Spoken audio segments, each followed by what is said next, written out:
Okay, mantap. Oh, ini betul-betul laju betul. Ah, betul nombor 1. Okay bang, saya sikit bang. Luncur.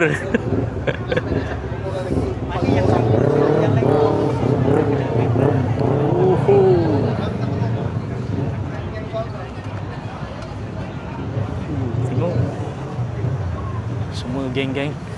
Okay bang, saya sikit bang. Oh. Okay bang, saya sikit.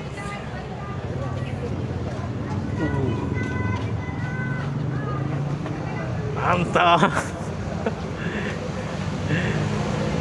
Okay, saya sikit. Baru legend.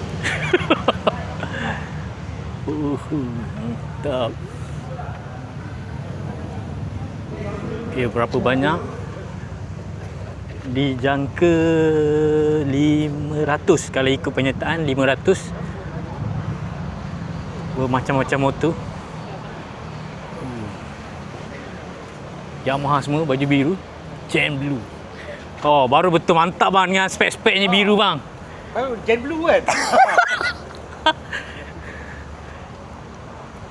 Tengok abang tu.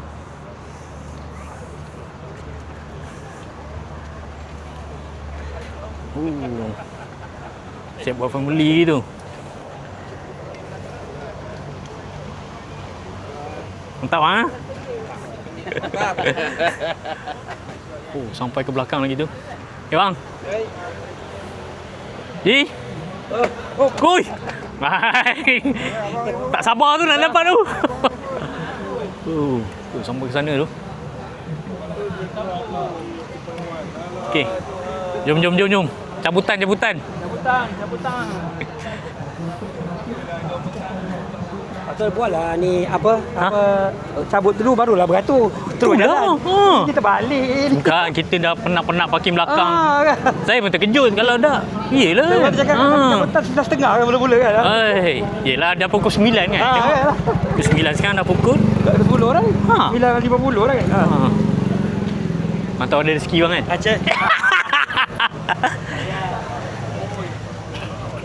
Okey, tengok betapa meriahnya